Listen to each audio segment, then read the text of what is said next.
നമസ്കാരം. ഇന്നത്തെ പ്രധാന വാർത്തകളുടെ വിശദാംശങ്ങളിലേക്കൊക്കെ സ്പോട്ട് ലൈവിലേക്ക് വീണ്ടും സ്വാഗതം. ആലപ്പുഴ ചേർത്തല നഗരത്തിൽ പട്ടാപ്പകൽ ഗുണ്ടാ വിളയാട്ടമാണ്. നഗരത്തിലെ റെസ്റ്റോറന്റിലെത്തി അക്രമം നടത്തിയ പ്രതികൾ സ്ത്രീകൾ ഉൾപ്പെടെയുള്ള ജീവനക്കാരെ പോലും മർദ്ദിച്ചു. കാപ്പ കേസ് പ്രതികളായ അഭിറാം, ദീപേഷ് എന്നിവരെ പോലീസ് അറസ്റ്റ് ചെയ്തു. ആദ്യം ആ വാർത്തയിലേക്ക്.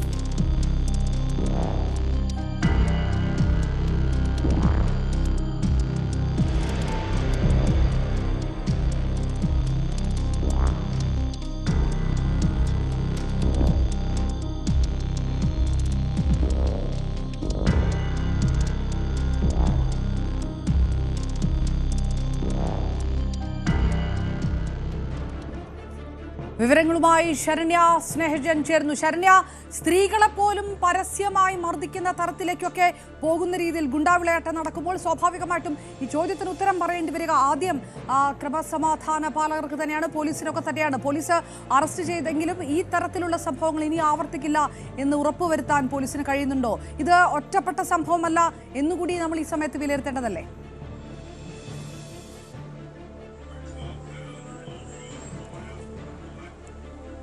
ചേർത്തലയിൽ ദീർഘകാലമായി ഇവരുടെ, അതായത് ഈ പിടിയിലായിട്ടുള്ള രണ്ടുപേരുടെയും പ്രശ്നങ്ങൾ ഉണ്ട് എന്നുള്ളതാണ് അന്വേഷണ സംഘം നമ്മളോട് പറയുന്നത്.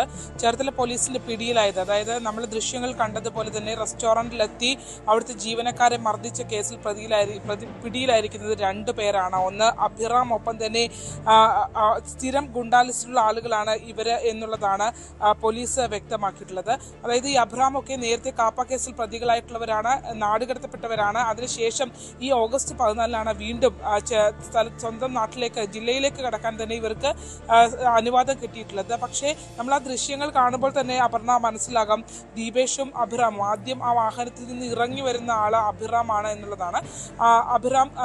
അഭിറാമും ദീപേഷും കടന്നു വരുമ്പോൾ തന്നെ റോഡിൽ നിന്ന് തന്നെ അവരെ തുള്ളി ഡാൻസ് കളിച്ചാണ് കയറി വരുന്നത്. അതായത് ലഹരി ഉപയോഗം ഉൾപ്പെടെ ഉള്ള ആളുകളാണ് ഇവർ എന്നുള്ളതാണ് പോലീസ് വ്യക്തമാക്കുന്നത്. സ്ഥിരം പ്രശ്നം ഉണ്ടാക്കുന്ന ആളുകളാണ്. 2014 മുതൽ പോലീസിനെ ആക്രമിച്ചതുൾപ്പെടെയുള്ള 17ഓളം ക്രിമിനൽ കേസുകൾ പ്രതികളാണ് ഇവർ എന്നുള്ളതാണ് ഇപ്പോൾ പോലീസ് വ്യക്തമാക്കുന്നത്. ഇന്നലെ ഈ സംഭവത്തിലേക്കൊക്കെ നയിച്ചത് ചെങ്ങണ്ട പാലത്തിന് സമീപത്ത് വെച്ച്, അതായത് ഈ റെസ്റ്റോറൻറ്റിലേക്ക് ആദ്യം ഈ ചെറുപ്പക്കാർ എത്തുന്നു. അവിടെ നിന്നാണ് ഈ ഉണ്ടായ സംഭവങ്ങളെ കുറിച്ച് ആളുകൾ അറിയുന്നത്. അതായത് ഈ റെസ്റ്റോറന്റ് ഉടമ ഈ വന്ന ദീപേഷിന്റെയും അഭിറാമിന്റെയും സുഹൃത്തിന്റെ ഭാര്യയെ എന്തോ അനാവശ്യം പറഞ്ഞു എന്ന് പറഞ്ഞാണ് ഇവര് റെസ്റ്റോറന്റിലേക്ക് വരുന്നത്. പക്ഷേ അതിനാസ്പദമായ സംഭവം ഉണ്ടായതെന്ന് പോലീസ് വിശദീകരിക്കുന്നത്, ചേർത്തല ചെങ്ങണ്ട പാലത്തിന്റെ സമീപം വെച്ച് വണ്ടി ഓവർടേക്ക് ചെയ്ത് വാഹനം കടന്നു പോകുന്നതുമായി ബന്ധപ്പെട്ട് എന്തോ ഒരു തർക്കം ഉണ്ടായിട്ടുണ്ട്. ആ തർക്കത്തിനിടയിൽ കാറിലിരുന്ന ആളുകളും ഈ ഇരുചക്ര വാഹനത്തിൽ സഞ്ചരിച്ചിരുന്ന അഭിറാമിന്റെ സുഹൃത്തും ഭാര്യയും ഉൾപ്പെടെയുള്ള ആളുകൾ തമ്മിൽ തർക്കമുണ്ടാവുകയും കാറിലിരുന്ന ആളുകൾ തർക്കത്തിൽ മറുപടി പറയുകയും ഒക്കെ ചെയ്തിട്ടുണ്ട്. ആ ഒരു പ്രകോപനമാണ് ഭാര്യയെ, അതായത് സുഹൃത്തിന്റെ ഭാര്യയെ ചീത്ത വിളിച്ചു എന്ന് പറഞ്ഞുകൊണ്ടാണ് ഇവര് റെസ്റ്റോറൻറ്റിലേക്ക് എത്തുന്നത്. പക്ഷെ ആ റെസ്റ്റോറന്റ് ഉടമ അല്ല ഇത് ചെയ്തതെന്ന് ആദ്യഘട്ടത്തിൽ തന്നെ അദ്ദേഹം പറഞ്ഞു. അതായത് ഇവർ ആദ്യം ചെയ്യുന്നത് ഫോണിൽ വിളിച്ച് ഭീഷണിപ്പെടുത്തുകയാണ് ചെയ്യുന്നത്. ഫോണിൽ വിളിച്ച് ഭീഷണിപ്പെടുത്തിയ ഘട്ടത്തിൽ തന്നെ താനോ തന്റെ റെസ്റ്റോറൻറ്റിലുള്ള ജീവനക്കാരോ അല്ല ഇത് ചെയ്തതെന്നുള്ളത് ആ ഉടമ പറയുന്നു. ബ്രൂഫി എന്ന റെസ്റ്റോറൻ്റ് ആണ് ചേർത്തലയിലെ. അപ്പോൾ അദ്ദേഹം ഇത് വ്യക്തമാക്കുന്നു. തനിക്ക് അതിനകത്ത് അപ്പോൾ ഫോണിൽ തന്നെ ഭീഷണിയായിരുന്നു എന്നുള്ളതാണ് അദ്ദേഹം പോലീസ് നൽകിയിട്ടുള്ള മൊഴി. തനിക്ക് കൈകാര്യം ചെയ്യുമെന്ന് പറഞ്ഞപ്പോൾ താനോ തൻ്റെ ജീവനക്കാരോ അതിൽ ഉൾപ്പെട്ടിട്ടില്ല. അതുകൊണ്ട് തന്നെ തങ്ങൾക്ക് അതിൽ ഭയമില്ല എന്നുള്ള രീതിയിലാണ് ഈ റെസ്റ്റോറന്റ് ഉടമ മറുപടി പറഞ്ഞത്. എന്നാൽ കുറെ കഴിഞ്ഞപ്പോൾ ഇവര് നേരത്തെ ദൃശ്യങ്ങൾ കണ്ടതുപോലെ തന്നെ ഒരിക്കലും ലഹരി ഉപയോഗമുണ്ട് എന്നുള്ളത് പോലീസ് പറയുന്നു. ആ ദൃശ്യങ്ങൾ തന്നെ വ്യക്തമാണ്. റോഡിൽ കടന്ന് തുള്ളിയാണ് അകത്തേക്ക് വെല്ലുവിളിച്ചുകൊണ്ടാണ് റെസ്റ്റോറന്റിന് അകത്തേക്ക് കയറി പോകുന്നത്. അകത്ത് പോയി അകത്ത് പ്രശ്നമുണ്ടാക്കുന്നു. വനിതാ ജീവനക്കാരെ ഉൾപ്പെടെയുള്ള ആളുകൾക്ക് ഈ പരിക്കുണ്ടാകുന്നു. തിരിച്ച് ഒരു ജീവനക്കാരന്റെ കഴുത്തിൽ കൈകൊണ്ട് പിടിച്ചുകൊണ്ടാണ് ജീവനക്കാരനെ പുറത്തേക്ക് കൊണ്ടുവരുന്നത്. തുടർന്ന് അവിടെയുള്ള മറ്റ് ജീവനക്കാർ എല്ലാവരും കൂടി ഓടിയെത്തും, സ്ത്രീകൾ ഉൾപ്പെടെ വരുന്നു. അപ്പോഴും ഈ നടു റോഡിൽ കടന്നുകൊണ്ടും ഇത് തന്നെയായിരുന്നു വെല്ലുവിളിയും ആക്രമിക്കുന്ന രീതിയുമാണ് ഉണ്ടായത് എന്നുള്ളതാണ്. ഇവരെ അറിയിച്ചതിനെ തുടർന്ന് പോലീസ് സ്ഥലത്തെത്തി. അന്വേഷണ സംഘം പോലീസ് പിടിക്കുന്ന ഘട്ടത്തിൽ പോലും വെല്ലുവിളിക്കൊന്നും ഒരു കുറവും ഇവരുടെ ഭാഗത്തു നിന്ന് ഉണ്ടായിരുന്നില്ല. അതായത് ആ ഹോട്ടൽ ഉടമയെ കൊലപ്പെടുത്തുമെന്നുള്ള പരസ്യമായ കൊലവിളിയായിരുന്നു ആ റോഡിൽ കടന്ന നടത്തിയത് എന്നുള്ളതാണ്. ഇവര് നേരത്തെ തന്നെ നിരവധി കേസുകൾ പ്രതികളാണ്. 17ഓളം ക്രിമിനൽ കേസുകളുണ്ട്. ലഹരി മരുന്ന് കടത്തടക്കമുള്ള കേസുകൾ ഉണ്ട് എന്നാണ് പോലീസ് പറയുന്നത്. ലഹരി ഉപയോഗമുള്ള ആളുകളാണെന്നുള്ളതാണ്. 3 പേരാണ് വന്നതിൽ 2 പേർ ഇപ്പോൾ പിടിയിലായിട്ടുണ്ട്. അതിൽ ഏറ്റവും പ്രധാനപ്പെട്ടത് ഈ കാറിൽ തർക്കമുണ്ടാകുന്ന സമയത്ത് കാറിൽ പോയ ആളുകൾ ഇവരല്ല എന്നുള്ളത് പോലീസ് പറയുന്നു. അതായത് തൈക്കാട്ടുശ്ശേരി സ്വദേശികളായ ആളുകളാണ് കാറിൽ സഞ്ചരിച്ചിരുന്നത്. പക്ഷെ അവരാണെന്നുള്ള ധാരണപ്പുറത്താണ് ഈ റെസ്റ്റോറന്റിൽ വന്ന് ഇത്രയധികം പ്രശ്നങ്ങൾ ഇവർ ഉണ്ടാക്കിയതെന്നുള്ളതാണ്. ഓഗസ്റ്റ് 24 ജില്ലയിൽ കാപ്പ ചുമത്തപ്പെട്ടവരായിരുന്നു. ഓഗസ്റ്റ് 24 ജില്ലയിലേക്ക് പ്രവേശിക്കാനുള്ള അനുവാദം കിട്ടിയത്. അതിനുശേഷവും തുടർച്ചയായി ഇവർ പ്രശ്നങ്ങളിലാണ് എന്നുള്ളതാണ് പോലീസ് വ്യക്തമാക്കുന്നത്. ശരണ്യ, ബാറിൽ കയറി ഗുണ്ടാ ആക്രമണം, റെസ്റ്റോറന്റിൽ കയറി അടി, അതല്ലെങ്കിൽ ഗുണ്ടാ സംഘങ്ങളുടെ പരസ്യമായിട്ടുള്ള ഏറ്റുമുട്ടലൊക്കെ ഇത് ആലപ്പുഴ ഈ കഴിഞ്ഞ കുറച്ച് വർഷങ്ങളായിട്ടൊക്കെ ഇതിന് നിരന്തരം സാക്ഷിയാകുന്ന സാഹചര്യമുണ്ട്. പക്ഷേ അപ്പോഴും ഗുണ്ടാ പോലീസ് ബന്ധങ്ങളുമായിട്ട് ബന്ധപ്പെട്ടുള്ള പല നടപടിക്രമങ്ങളും ഈ ജില്ല നേരിടുകയും ചെയ്തതാണ്. സ്വാഭാവികമായിട്ടും ഈ തരത്തിൽ ആക്രമണങ്ങൾ വ്യാപകമാകുമ്പോൾ അല്ലെങ്കിൽ ഇങ്ങനെയുള്ള സംഭവങ്ങൾ ഉണ്ടാകുമ്പോഴൊക്കെ നമ്മൾ പറഞ്ഞു തുടങ്ങിയതുപോലെ തന്നെ പോലീസിന് ഇതിനൊരു കൃത്യമായ ഉത്തരം പറയാൻ കഴിയുന്നുണ്ടോ? ഇത് ആവർത്തിക്കാതെ ഗുണ്ടാ വിളയാട്ടം നിയന്ത്രിക്കാൻ കഴിയും എന്നൊരു ഉറപ്പ് നൽകാൻ ക്രമസമാധാന പാലകർക്ക് കഴിയുന്നുണ്ടോ? ഇതിൽ ഏറ്റവും പ്രധാനപ്പെട്ടത് ലഹരി ഉപയോഗം എന്നുള്ളതാണ് അപർണ. അതായത് സ്വബോധത്തോടെ അല്ല ഇവരൊക്കെ കയറി വരികയും കാര്യങ്ങൾ ചെയ്യുകയും ചെയ്യുന്നത് എന്നുള്ളതാണ്. ആ ദൃശ്യങ്ങൾ കാണാം. റോഡിൽ നിന്ന് റബ്ബർ പോലെ ചാടുകയാണ് ആ കയറി വന്ന ചെറുപ്പക്കാരിൽ ഒരാൾ എന്നുള്ളതാണ്. അത്രയും ബഹളം ഉണ്ടാക്കി നടു റോഡിൽ നിന്നാണ് അത്രയും അഭ്യാസം കാണിച്ചിട്ട് അകത്തേക്ക് കയറി വരുന്നത് എന്നുള്ളതാണ്. അതിനകത്ത് കയറിയും ഇവര് ഈ കൊലവിളി നടത്തുന്നു, കൊലപ്പെടുത്തു എന്ന് പറയുന്നു. പോലീസ് എത്തുന്നു. പോലീസ് ഇവരെ കസ്റ്റഡിയിലേക്ക് എടുക്കുന്ന ഘട്ടത്തിൽ പോലും പോലീസിന്റെ സാന്നിധ്യത്തിൽ പോലും ഇവർ പറയുന്നത് ഈ ഹോട്ടൽ ഉടമയാണ് ഇത് ചെയ്തത്, അയാളെ കൊലപ്പെടുത്തും എന്നുള്ള രീതിയിൽ തന്നെയുള്ള ഭീഷണിയായിരുന്നു എന്നുള്ളതാണ്. അപ്പോൾ ഈ സ്വബോധം എന്ന് പറയുന്നത് ഇവർക്ക് ഉണ്ടോ എന്നുള്ള കാര്യം വളരെ പ്രധാനപ്പെട്ടതാണ്. കാരണം ലഹരി ഉപയോഗം ഉൾപ്പെടെയുള്ള ആളുകളാണെന്നാണ് പോലീസ് വ്യക്തമാക്കുന്നത്. ആ രീതിയിലാണ് ഇവര് കാണിച്ചു കൂട്ടുന്നത് എന്നുള്ളതാണ്. എന്തായാലും ഇതിനകത്ത് കർശന നടപടി ഇന്നലെ തന്നെ ആ സ്പോട്ടിൽ തന്നെ ചേർത്തല സിയുടെ നേതൃത്വത്തിലുള്ള പോലീസ് നേതൃത്വ സംഘം എത്തിയിട്ടുണ്ടായിരുന്നു. ഇവര് 2 പേരുടെയും അറസ്റ്റ് രേഖപ്പെടുത്തി എന്നുള്ളതാണ് വ്യക്തമാക്കുന്നത്. മറിച്ച് ഇവര് ഈ പറഞ്ഞ രീതിയിൽ അവിടെ ആ റെസ്റ്റോറൻറ്റിൽ അത്രയും ജീവനക്കാരൊക്കെ ഉണ്ടായിരുന്നത് കൊണ്ട് മറ്റ് അക്രമ സംഭവങ്ങളിലേക്ക് കടന്നില്ല എന്നുള്ളതാണ്. അതേസമയം പ്രതിരോധിക്കാനോ മറ്റോ കഴിവില്ലാത്ത അല്ലെങ്കിൽ 1-2 ആളുകളാണെങ്കിൽ ഉറപ്പായും ഇവർ ക്രൂരമായി ഉപദ്രവിച്ചിട്ട് പോകുന്ന രീതിയിലാണ്. അത്തരത്തിൽ വരുന്ന വരവ് കാണുമ്പോൾ തന്നെ അറിയാം അത്തരത്തിൽ ബോധമില്ലാതെയാണ് വരുന്നത് എന്നുള്ളതാണ്. എന്തായാലും ഈ സ്ഥിരം പ്രശ്നങ്ങൾ ഉണ്ടാകുന്നുണ്ട് എന്നാണ് ഇവരെ കുറിച്ച് പറയുന്നത്. മാത്രമല്ല ഈ കേസുകളുമായി ബന്ധപ്പെട്ട് ഇവർക്കെതിരെ കർശന നടപടി സ്വീകരിക്കണമെന്നുള്ള ആവശ്യം കൂടി ഉന്നയിക്കുന്നുണ്ട്. നഗരത്തിൽ ഇവരുമായി ബന്ധപ്പെട്ട് പല പ്രശ്നങ്ങളും ഉടലെടുക്കുന്നുണ്ട് എന്നുള്ളതാണ്. ഈ പോലീസ് ചെയ്യാൻ പറ്റുന്ന ഇപ്പോൾ കാപ്പ വരെ ചുമത്തപ്പെട്ടവരാണ്, എന്നിട്ടും ഇതിനകത്ത് മാറ്റമൊന്നുമില്ല എന്നുള്ളതാണ്. ഇതും ചെറുപ്പക്കാരാണ്, വളരെയധികം പ്രായമൊന്നും ഇല്ലാത്ത ചെറുപ്പക്കാരാണ് ഈ കാണിച്ചു കൂട്ടുന്നത് എന്നുള്ളതാണ് വളരെ പ്രധാനപ്പെട്ടത്. പോലീസിനെ നിയന്ത്രിക്കാവുന്നതിനും അപ്പുറത്തേക്ക് ഇവരുടെ ഒരു ഇടപെടൽ ഉണ്ടാകുന്നു എന്നുള്ളതാണ്. വഴിയിൽ പോകുന്ന ഒരു തർക്കം ഉണ്ടാവുകയും ആ തർക്കം മറ്റൊരാളാണ് തർക്കത്തിൽ ഏർപ്പെട്ടതെങ്കിൽ അയാളെയല്ല മറ്റൊരാളെയാണ് തേടി എത്തുന്നത് എന്നുള്ളതാണ്. അത് തങ്ങളല്ല എന്ന് പറയുമ്പോൾ പോലും തിരിച്ചറിയാനുള്ള ഒരു ബോധസ്ഥിതി അവരുടെ ഭാഗത്തു നിന്നില്ല എന്നുള്ളതാണ് ഏറ്റവും പ്രധാനപ്പെട്ടത്. അപ്പോഴും തങ്ങളല്ല എന്ന് പറയുമ്പോഴും പോലീസ് വരുമ്പോഴും അവർ അന്വേഷിച്ച് വന്നയാളെ കൊലപ്പെടുത്തുമെന്നുള്ള ഭീഷണി പരസ്യമായി മുഴക്കിക്കൊണ്ട് ആവർത്തിച്ചുകൊണ്ട് നിൽക്കുകയായിരുന്നു. ശരണ്യ തന്നെ മുമ്പ് റിപ്പോർട്ട് ചെയ്ത് നമുക്ക് സ്കൂൾ തലങ്ങളിൽ പോലും സ്കൂൾ കേന്ദ്രീകരിച്ച് അല്ലെങ്കിൽ അതിനെ പോലും വട്ടമിട്ടുകൊണ്ടുള്ള ലഹരി റാക്കറ്റുകളുടെ ഒക്കെ പ്രവർത്തനമൊക്കെ നമ്മൾ പലതവണ ഇത് റിപ്പോർട്ട് ഒക്കെ ചെയ്തതാണ്. ഈ രീതിയിൽ പട്ടാപ്പകൽ പോലും സ്വബോധമില്ലാത്ത രീതിയിൽ പെരുമാറുന്ന തരത്തിൽ ഗുണ്ടകളുടെ വിളയാട്ടം ഉണ്ടാകുമ്പോൾ അതിന് പ്രധാനപ്പെട്ട കാരണമായി ലഹരി തന്നെ മാറുമ്പോൾ കൂടുതൽ ആ തരത്തിലുള്ള ഓപ്പറേഷനുകൾ ജില്ലയിൽ സജീവമാകുന്നുണ്ടോ എന്നുള്ളൊരു ചോദ്യം കൂടി ബാക്കിയാണ്. ഓപ്പറേഷൻ ഡി ഹണ്ടൊക്കെ വന്നതിന് ശേഷമാണ് ഏറ്റവും അധികം വിദ്യാർത്ഥികളെ കേന്ദ്രീകരിച്ചിട്ടുള്ള ഒരു ലഹരി ബന്ധങ്ങൾ പുറത്തേക്ക് വന്നു തുടങ്ങിയത്. അതിൽ തന്നെ ഏറ്റവും പ്രധാനപ്പെട്ട കാര്യം എന്ന് പറയുന്നത് ഈ കുട്ടികളെ ആദ്യം ഇവർ അട്രാക്ട് ചെയ്യുന്നത് ലഹരി വസ്തുക്കൾ നൽകും, സൗജന്യമായി ഇവർക്ക് നൽകും, ഉപയോഗിച്ച് ശീലമുണ്ടാക്കി കഴിഞ്ഞാൽ പിന്നെ ഈ കുഞ്ഞുങ്ങൾക്ക് അതിൽ നിന്ന് രക്ഷപ്പെടാൻ കഴിയില്ല എന്നുള്ളതാണ് പ്രധാനപ്പെട്ട കാര്യം. അതിൽ തന്നെ അന്ന് പട്ടണക്കാട് പോലീസ് സ്റ്റേഷൻ കേന്ദ്രീകരിച്ച് അറസ്റ്റിലായപ്പെട്ടവരിലെല്ലാം തന്നെ ഇത്തരത്തിലുള്ള ചെറുപ്പക്കാർ ചെറുപ്പക്കാരാണ്.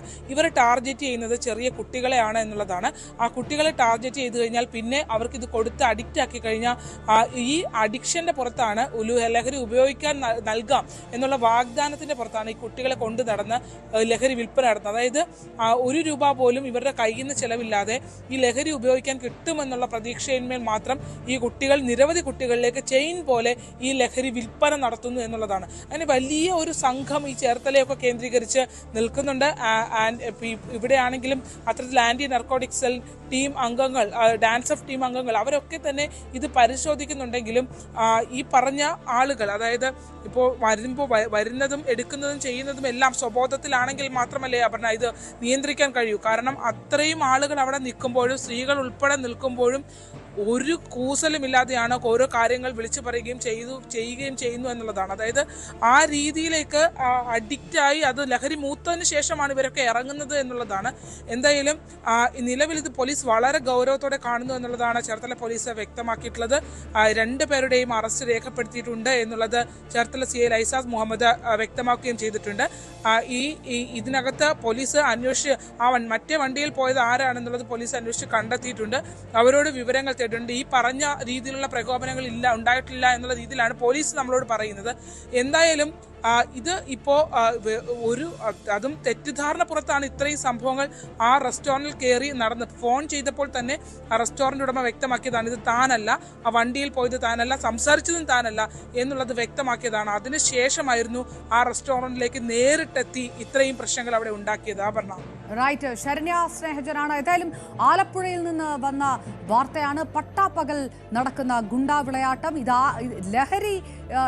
ലഹരിയുടെ വലയത്തിൽപ്പെട്ട ശേഷം ആരെയാണ് ആക്രമിക്കേണ്ടത് എന്ന കൃത്യമായ ബോധം പോലുമില്ലാതെ ആളുമാറിയതാണ് എന്ന് പറഞ്ഞിട്ട് പോലും മനസ്സിലാക്കാത്ത തരത്തിൽ പരസ്യമായി കൊലപാതക ഭീഷണി മുഴക്കുന്ന തരത്തിലേക്ക് ഗുണ്ടാ വിളയാട്ടം നടക്കുമ്പോൾ അത് കാപ്പ കേസിലെ പ്രതികളാണ്. പോലീസ് ഒന്നും ചെയ്യാത്തൊരവസ്ഥയിലേക്ക് പെട്ടുപോവുകയാണോ? അതിൽ വലിയ തരത്തിലുള്ള ലഹരി നെറ്റ്വർക്കിംഗ് സംഘങ്ങൾ ശക്തമാകുമ്പോൾ ഈ രീതിയിൽ പട്ടാപ്പകൽ ആക്രമണം ഉണ്ടാവുകയാണ്. ദൃശ്യങ്ങളിൽ നിന്ന് കാണാം വനിതാ ജീവനക്കാരെ പോലും പരസ്യമായി മർദ്ദിക്കുന്ന രീതിയിലേക്കൊക്കെ നാട് കടക്കുന്നത് എത്രത്തോളം ആശങ്കപ്പെടുത്തുന്ന ഒരു കാഴ്ചയാണ് എന്നുള്ളത് കൂടിയാണ്. ശരണ്യ സ്നേഹിച്ചനാണ് ആലപ്പുഴയിൽ നിന്ന് റിപ്പോർട്ട്.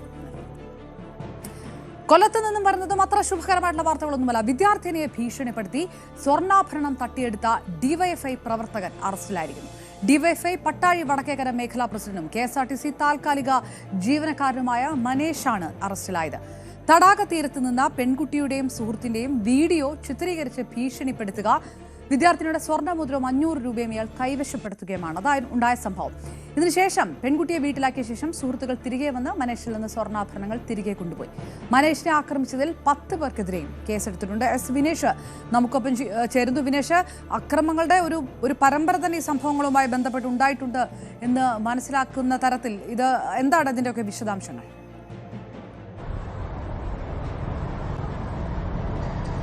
അപർണ, ഇത് കഴിഞ്ഞ ദിവസമാണ് ഈ ഒരു കേസിന് ആസ്പദമായ സംഭവം ഉണ്ടാകുന്നത്.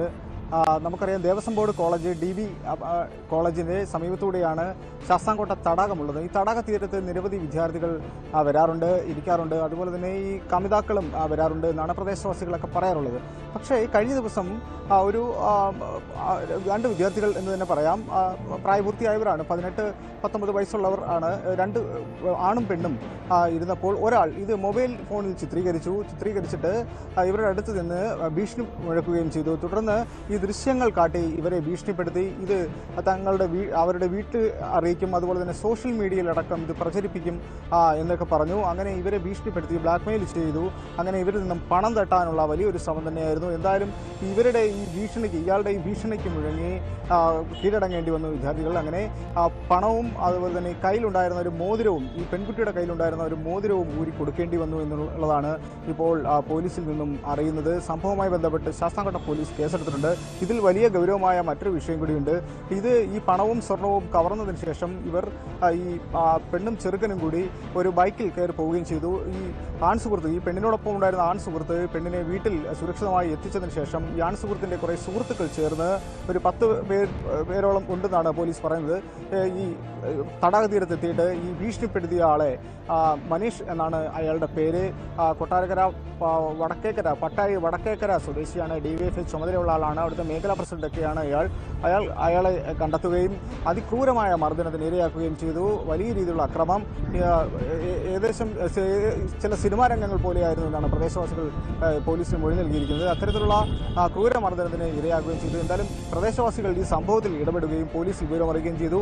പോലീസ് അങ്ങനെ സ്ഥലത്തെത്തുകയും ഇവരെല്ലാം തന്നെ പോലീസ് കസ്റ്റഡിയിലെടുത്തു. ഇയാൾക്കെതിരെ പോലീസ് കേസെടുത്തിട്ടുണ്ട്. അതുപോലെ തന്നെ ഈ മനീഷിന്റെ പരാതിയിലും 10 പേർക്കെതിരെ പോലീസ് കേസെടുത്തതായിട്ടാണ് അറിയുന്നത്. മനീഷ് എന്തായാലും ഇപ്പോൾ റിമാൻഡിലാണ്. അപർണ, വിനീഷ, സദാചാര പോലീസ് കളിക്കുക ഒന്ന്, രണ്ടാമത്തത് ഭീഷണിപ്പെടുത്തി പണം തട്ടുക. സ്വാഭാവികമായിട്ടും ഒരു ഡിവൈഎഫ്ഐയുടെ മേഖലാ പ്രസിഡന്റ് ഇത് ചെയ്യുമ്പോൾ സ്വാഭാവികമായി പാർട്ടിക്കും ഇതിനകത്ത് ഉത്തരവാദിത്തം വരുന്നു, സംഘടനയ്ക്ക് ഉത്തരവാദിത്തം വരുന്നു. ഏതെങ്കിലും തരത്തിലുള്ള പ്രതികരണങ്ങൾ വന്നിട്ടുണ്ടോ ഇതുമായി ബന്ധപ്പെട്ട്?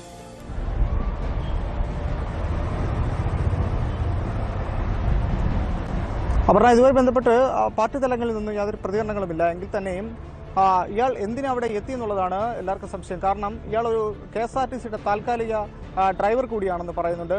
അപ്പോൾ ഇയാൾ ഇത്തരം അപർണ സൂചിപ്പിച്ചതുപോലെ തന്നെ ഈ സദാചാര ഗുണ്ട ചമഞ്ഞ് ഈ കുട്ടികളെ ഭീഷണിപ്പെടുത്തി ഇത്തരം പണം തട്ടാനുള്ള ശ്രമം നടത്തി. അതുപോലെ തന്നെ ഏകദേശം 60,000 രൂപയോളം വില വരുന്ന മോതിരമാണ് ഈ പെൺകുട്ടിയുടെ കയ്യിൽ നിന്നും ഇയാൾ ഊരി വാങ്ങിയതെന്ന് പറഞ്ഞ് ഗുരുതരമായ കുറ്റകൃത്യമാണ് ഇയാൾ ചെയ്തിരിക്കുന്നത്.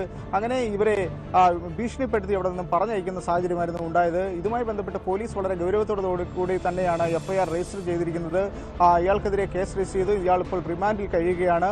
ഈ സദാചാര ഇങ്ങനെയുള്ള ഈ പ്രവർത്തനങ്ങളെല്ലാം തന്നെ ഈ തടാക തീരങ്ങളിൽ ഉണ്ടാകാറുണ്ട് എന്നാണ് പ്രദേശവാസികൾ പോലീസിന് മൊഴി നൽകി. മുൻപും സമാനമായ കേസുകൾ അവിടെ ഉണ്ടായിട്ടുണ്ട്. നിരവധി വിദ്യാർത്ഥികളും അതുപോലെ തന്നെ ചെറുപ്പക്കാരെല്ലാം തന്നെ വന്നിരിക്കുന്ന ഒരു സ്ഥലമാണ്. നമുക്കറിയാം, നല്ല കാറ്റുകൊള്ളാനും ഒക്കെ നല്ല മനോഹരമായ ഒരു സ്ഥലമാണ് ഈ ശാസ്താംകോട്ടയിലെ തടാക തീരം. തൊട്ടടുത്താണ് ദേവസ്വം ബോർഡിന്റെ കോളേജും ഒക്കെ ഉള്ളത്. അപ്പം ഇത്തരം വിദ്യാർത്ഥികളെല്ലാം തന്നെ വരുന്ന ഈ സ്ഥലത്താണ് ഇത്തരത്തിലുള്ളൊരു നടപടി.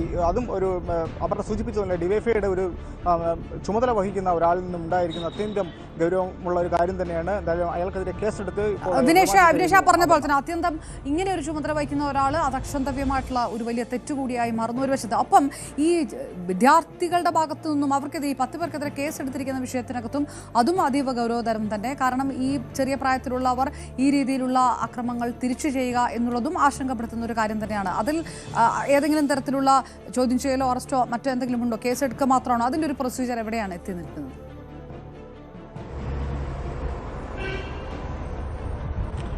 അപർണ, നമുക്കറിയാൻ കഴിയുന്നത് ഈ സുഹൃത്തുക്കളാണ് ഈ അക്രമം നടത്തിയിരിക്കുന്നത്. അതിൽ പ്രായപൂർത്തിയാകാത്തവരുമുണ്ട്. അതുകൊണ്ടാണ് പോലീസ് അവരുടെ പേര് വിവരങ്ങളും തന്നെ വെളിയിൽ വിട്ടിട്ടുമില്ല. എന്തായാലും ഇതിലൊരു 10 പേര് ഉൾപ്പെട്ടിട്ടുണ്ട് എന്നാണ് പോലീസ് പറയുന്നത്.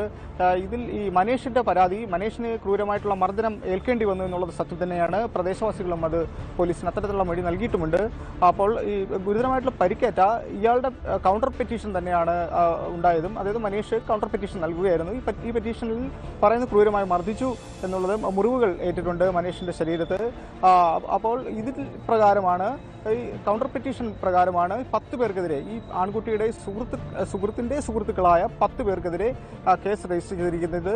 അപ്പോൾ എന്തായാലും ഇതിൽ ഈ പെൺകുട്ടിക്കെതിരെ അധിക്ഷേപം കാട്ടി, അതുപോലെ തന്നെ ഭീഷണിപ്പെടുത്തി ഇത്തരം കുറ്റങ്ങൾ ചുമത്തിയാണ് ഇപ്പോൾ ഈ മനീഷ് റിമാൻഡിൽ കഴിയുന്നത്. അപർണ, വിനേഷാണ് വിവരങ്ങൾ നൽകിയത്. ഡിവൈഎഫ്ഐയുടെ മേഖലാ പ്രസിഡന്റാണ് അറസ്റ്റിലായിരിക്കുന്നത്. സദാചാര പോലീസ് കളിക്കുക, വിദ്യാർത്ഥിനിയിൽ നിന്ന് സ്വർണ്ണമോതിരമടക്കം ഭീഷണിപ്പെടുത്തി വാങ്ങുക, അത് ഒരു വശത്ത് അതിൽ അറസ്റ്റ് ഉണ്ടാവുകയും പ്രതിയെ റിമാൻഡ് ചെയ്യുകയും ചെയ്തിരിക്കുന്നു. അപ്പുറത്ത് ഇതിന് പകരം ചോദിക്കാൻ പോയി 10 പേർക്കെതിരെ കേസെടുത്തിരിക്കുന്നതിൽ അതിൽ പ്രായപൂർത്തിയാകാത്തവരുമുണ്ട്. അതുകൊണ്ട് അവരുടെ പേര് വിവരം പുറത്തുവിടാൻ പോലും പോലീസിന് കഴിയാത്ത അവസ്ഥയിൽ അക്രമ പരമ്പരകൾ 2 വശത്തും നടക്കുന്ന അത്യന്തം ഗുരുതരമായിട്ടുള്ള ഒരു സാഹചര്യം ഉണ്ടായിരിക്കുന്നത്. വിനേഷ് റിപ്പോർട്ട് ചെയ്തു. ഇനി കൊച്ചിയിലേക്ക് പോവുകയാണ്. കൊച്ചിയിൽ വൻ സൈബർ തട്ടിപ്പ് സംഘം പിടിയിലായിരിക്കുന്നത് ഒരു വാർത്ത വരികയാണ്. ഓപ്പറേഷൻ സൈഹണ്ടിൽ 3 വിദ്യാർത്ഥികളാണ് അറസ്റ്റിലായത്. തട്ടിപ്പിലൂടെ ലഭിച്ച പണം അക്കൗണ്ടിൽ നിന്ന് പിൻവലിക്കുന്നതിനിടെയാണ് പ്രതികൾ കുടുങ്ങിയത്. ഏലൂർ സ്വദേശി അഭിഷേക് വിജു, വെങ്കോല സ്വദേശി ഹാഫിസ്, എടത്തല സ്വദേശി അൽത്താഫ് എന്നിവരെയാണ് പോലീസ് അറസ്റ്റ് ചെയ്തത്. ഇവരുടെ അക്കൗണ്ടുകളിൽ നിന്ന് ഇന്നലെ മാത്രം പിൻവലിച്ചത് 6 ലക്ഷത്തിലേറെ രൂപയാണ്. കൂടുതൽ വിദ്യാർത്ഥികളുടെ അറസ്റ്റ് ഉടൻ ഉണ്ടാകുമെന്ന് Kochi city police commissioner Puttavimaladitya പറഞ്ഞു. നമുക്ക് കുറെ ഗെയിമിംഗ് ആപ്പിൽ കൂടെ കുറെ പൈസ ട്രാൻസാക്ഷൻ ചെയ്യാനുണ്ട്. അപ്പോൾ ആ പൈസ ട്രാൻസാക്ഷൻ ചെയ്യാൻ വേണ്ടി അവരുടെ അക്കൗണ്ടിന്റെ ലിമിറ്റ് കഴിഞ്ഞു. അതുകൊണ്ട് വേറെ അക്കൗണ്ടുകൾ ആവശ്യമാണ് എന്ന് പറഞ്ഞിട്ടാണ് മറ്റുള്ളവരെ തെറ്റിദ്ധരിപ്പിച്ചിട്ട് ഈ അക്കൗണ്ടുകൾ ഇവർ വാങ്ങുന്നതും. ആ അക്കൗണ്ട് വാങ്ങുന്ന സമയത്ത് അവർക്ക് കുറച്ച് പൈസ കൊടുക്കാറുണ്ട്. അതുകൊണ്ടാണ് മറ്റു കുറേ സ്റ്റുഡൻസ് ഇവർക്ക് അക്കൗണ്ടുകൾ ഏൽപ്പിച്ചത്. നെക്സ്റ്റ് ഇദ്ദേഹത്തിനോടൊപ്പം വേറെ ഒരാൾ കൂടെ, ഒരു അൽത്താഫ് എന്നയാളുണ്ട്. അയാൾ കൂടെ നമ്മൾ അറസ്റ്റ് ചെയ്തിട്ടുണ്ട്. ഇതിനകത്ത് ഇവർ ഈ വിഡ്രോളുകൾ ചെയ്യുന്നത്, വേറെ അക്കൗണ്ടുകളിലേക്ക് ഡെപ്പോസിറ്റ് ചെയ്യുന്നത് വേറെ കുറച്ച് ആൾക്കാരുടെ നിർദ്ദേശം പ്രകാരമാണ്. അതുകൊണ്ട് മറ്റുള്ളവരെ കൂടെ പിടിക്കാനുണ്ട്, അറസ്റ്റ് ചെയ്യാനുണ്ട്. ഈ അഭിഷേകിന്റെ അക്കൗണ്ട് ആൾറെഡി ഒരു 4 സംസ്ഥാനങ്ങളിൽ രജിസ്റ്റർ ചെയ്തിട്ടുള്ള സൈബർ തട്ടിപ്പുകളിൽ ആ അക്കൗണ്ട് ഇൻവോൾവ് ആയിട്ടുണ്ട്. ബാക്കി ഇതിന്റെ വിവരങ്ങൾ നമ്മൾ അന്വേഷണത്തിലൂടെ മനസ്സിലാവും. അപ്പോൾ ഇപ്പം നമ്മൾ അവരുടെ പ്രാഥമിക അന്വേഷണത്തിലൂടെ നമുക്ക് മനസ്സിലായത് ഒരു 10ഓളം അക്കൗണ്ട് ഇവരുടെ കയ്യിലുണ്ട്. ഇനി കൂടുതലുണ്ടാവാനുള്ള സാധ്യത ഉണ്ട്. ഇവർക്ക് ഈ അക്കൗണ്ടുകൾ ട്രാൻസാക്ഷൻ ചെയ്യുന്ന സമയത്ത് ആ പൈസയിൽ നിന്ന് ഓരോ ട്രാൻസാക്ഷൻസ്ക്ക് ഇത്ര കമ്മീഷൻ വെച്ചിട്ടാണ് ഇവർക്ക് തരുന്നതും. മറ്റ് ഇതിനകത്ത് കുറെ USDTയുടെ ട്രാൻസാക്ഷൻസ് കൂടെ ഉള്ളതായിട്ട് മനസ്സിലായിട്ടുണ്ട്. പക്ഷേ അന്വേഷണം പ്രാഥമിക സ്ഥിതിയിലാണ്. കുറച്ചുകൂടി നല്ല രീതിയിൽ അന്വേഷിച്ചാൽ നമുക്ക് നല്ല വിവരങ്ങളെല്ലാം കിട്ടും. കൂടുതൽ വിദ്യാർത്ഥികളാണ്. ഈ വിദ്യാർത്ഥികൾക്ക് അറിയുന്നില്ല ഇവർ ഇത്തരത്തിലുള്ള അവർ കൊടുക്കുന്ന അക്കൗണ്ടുകൾ വലിയ ഒരു ഓർഗനൈസ്ഡ് ആയിട്ടുള്ള സൈബർ കുറ്റകൃത്യങ്ങൾ നടത്താൻ വേണ്ടി ഉപയോഗിക്കപ്പെടുന്നുണ്ട് എന്നത്. അപ്പോൾ ഈ അറസ്റ്റ് ചെയ്ത എല്ലാ ആൾക്കാർ വിദ്യാർത്ഥികൾ തന്നെയാണ്. സായ്ഹണ്ടിൽ ഇന്നലെ മാത്രം 263 പേരാണ് സംസ്ഥാനത്ത് അറസ്റ്റിലായത്. 382 കേസുകൾ രജിസ്റ്റർ ചെയ്തു. നവമി ദിനേശ് വിവരങ്ങളുമായി ചേർന്നു. നവമി, സായ്ഹണ്ടിൽ അറസ്റ്റിലായവരുടെ എണ്ണം എടുക്കുമ്പോൾ ഇപ്പോൾ ഈ കമ്മീഷൻ പറയുന്നതടക്കവും കൂടുതൽ വിദ്യാർത്ഥികളാണ് ഇതിനകത്ത് പ്രതികളായിരിക്കുന്നത് എന്നുള്ളത് ആശങ്കപ്പെടുത്തുന്ന ഒരു കാര്യം. അങ്ങനെ തന്നെയാണോ കണക്കിലാക്കേണ്ടത്? എന്തൊക്കെ പുതിയ വിവരങ്ങളാണ് വരുന്നത്? ഇന്നലെ അറസ്റ്റിലായവരുടെ വിവരങ്ങളടക്കം അത് എത്രത്തോളം വലിയ ഒരു നെറ്റ്വർക്കിന്റെ സൂചനകൾ നൽകുന്നു?